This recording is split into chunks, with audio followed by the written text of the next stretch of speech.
In the north of Europe, in a land of cliffs and fjords, there lived a group of people, known by their ships and swords. Many call them Vikings, but according to this source, Viking is their word for sailor. The people's name is Norse. the Nordic people were feared throughout the North Sea and Atlantic. When other folk saw them approach, they started to get frantic.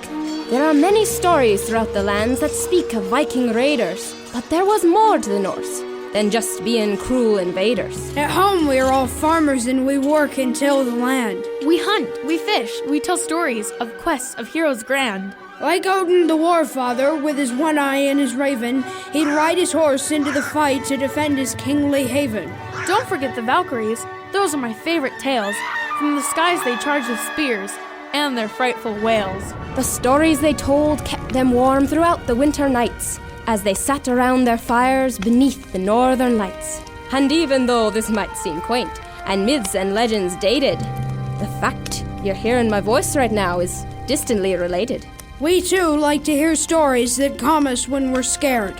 Or need to learn a lesson, or help us be prepared. And though they might be fiction, it's through them we're inspired. To be strong when we feel weak, or to push on when we're tired. And in the same way, the stories that the radio regales brings us thoughts and wisdom. It's time for Paws and Tales. Hi, Mr. Jacobs. Well, if it isn't Joy. Haven't seen you around in a while. Yeah, you know, school stuff. Ah, and what tales do you bring from the world of academia? Huh? Well, what's been going on in school? Oh, math, science, you know, the basics. Oh, I've also been studying old myths from Viking history. Ah, yes, the epic adventures of Odin, Freya, and Thor. Those are the ones. I know it's all make-believe, but it's fun to learn about the stories people told each other way back then. I always thought so. Any favorites so far? Hey, Mr. Jacobs, can we talk to you a minute? Oh, good morning, Kimberly, Peter. Is there something wrong? We have a question about heaven. Whoa, so deep so fast? Yeah. Is there a lead up to this? We'd better start from the beginning, Pete. All right, well, it all started yesterday. I was at a friend's house when his sister came in crying. Uh-oh. Was everything all right? Evidence would say otherwise. Crying is a pretty good sign that something isn't right. Sorry. Go ahead. Anyway, to make it a short story, it turns out that their pet cat died and she had just found out. Yeah.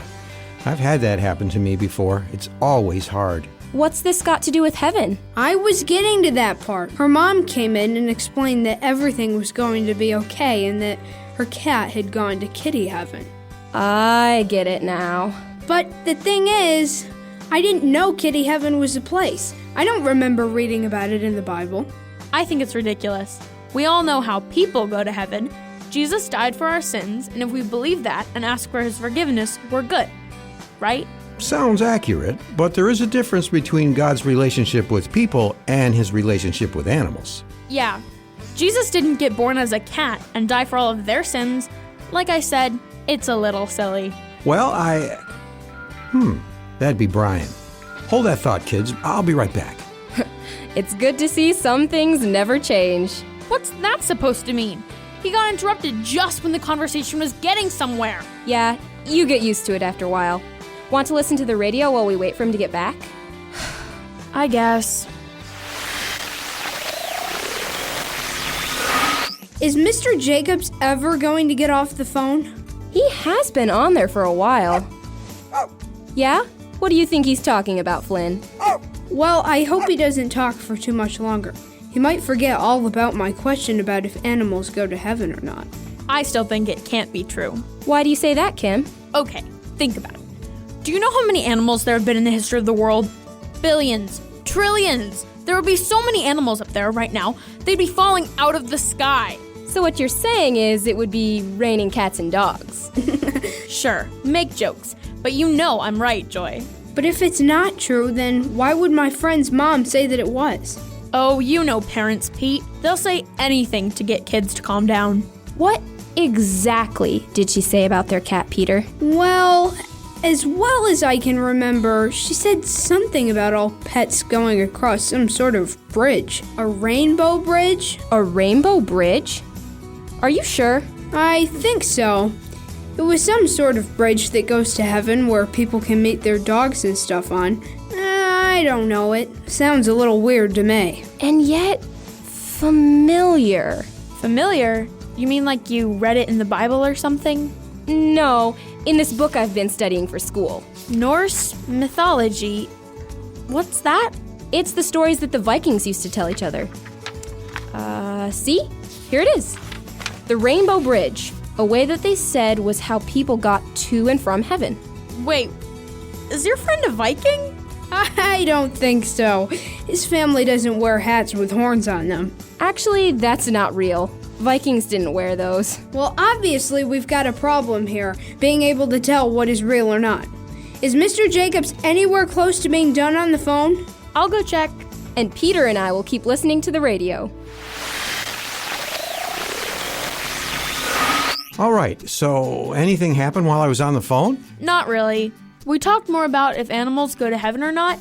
Then Joy told us about how the Rainbow Bridge is really a story from the Vikings that obviously isn't real. I didn't say that, Kim. Okay, well, it's from their religion, so obviously it's wrong. Is that true, Mr. Jacobs? Is the Rainbow Bridge not real? Yeah, and what does the Bible say about pets going to heaven? Well, obviously you've been having a pretty big discussion while I've been out. As for those two questions, I have some Bible verses in mind that might help us understand what's real and what isn't. Okay, go ahead. First off, concerning the Rainbow Bridge, it's true that this story is one of myth, and the Vikings, as far as I can figure, didn't know much about the one true God until missionaries came and told them. But this doesn't mean that they were wrong about there being bridges between heaven and earth. Wait, what? If we look at the story of Jacob in Genesis 28, we read that Jacob saw in a dream a staircase or a ladder that went up to heaven. On this stairway, he saw angels going up and down as they did God's work here on earth. And did any of those angels look like animals? The Bible doesn't say that any of them did, but I think this is where a lot of the ideas of a bridge between earth and heaven came from, because in this dream at least, there really was a connection between the two. But no animals. Right. Okay, so does that mean that there aren't animals in heaven? I wouldn't go so far as to say that, Peter. When God talks about heaven in the Bible, there do seem to be animals around. Really? That's right. In Isaiah 11, God says that where he lives, the wolves and leopards will sleep with goats and sheep, and the cow and the bear will hang together. It goes on to say that kids will play where the most poisonous of snakes live, and they will be perfectly safe. That's kind of cool. I don't know. The snake part is kind of creepy if you ask me. Ugh, I can't imagine there would be snakes in heaven. That would be really gross. I understand. But I think that's what God was trying to explain by telling us about these animals. Heaven will be a place where the fears and mistrust of this earth will go away. We don't have to be afraid of loss, death, or getting hurt. Everything will be as God wanted it to be in the very beginning, before sin changed everything. This is a lot to think about. Yeah. Well, while you guys think, I'm going to listen to the radio some more. For someone who said they'd be listening to the radio instead of thinking, you look pretty thoughtful, Joy. Oh, yeah. I was just noticing something. What's that? I noticed that Mr. Jacobs said the Bible talks about animals being in heaven, but he never said they go there.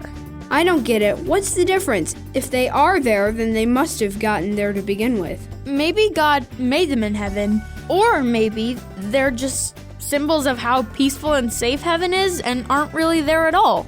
You're really confusing me, Kimberly. Mr. Jacobs, does the Bible say that animals go to heaven or not? To be perfectly honest, Pete, I'm not aware of any verses that say that they do. But before we say that they don't, we need to understand that God wrote the Bible to tell people about Him, not animals. So just because the Bible doesn't talk about it, doesn't mean that they do or don't. So does God just not care about animals? That's something the Bible does talk about, Joy. In many places like Proverbs 12:10, Hosea 2:18, and Matthew 10:29, it says that God cares about animals quite a bit. They were part of His perfect design in the beginning, And like it says in Romans 8, all of God's creation is waiting and ready for God to fix everything so that all of it goes back to the way God wanted it. I guess that's cool. But we don't know isn't very comforting to people like Pete's friend's sister who just lost a pet. I understand, but the verse that gives me hope to see my lost pets is 1 Corinthians 2:9, where it talks about how we can't even imagine the good things God has for us. And if we can imagine seeing long-lost pets, well, let's just say that gives me peace. Still, don't you go anywhere, Flynn. Oh, I have a feeling Flynn's going to be a pretty common character for years to come, if I have anything to do with it anyway. He'd better. Oh, I've got to get home. Good to see you guys again. See you later. Bye, Joy. Keep in touch. I will. We'd better get headed home, too. Thanks for giving us something to think about, Mr. Jacobs. My pleasure, Kimberly. Want to get the radio on your way out? I'll get it.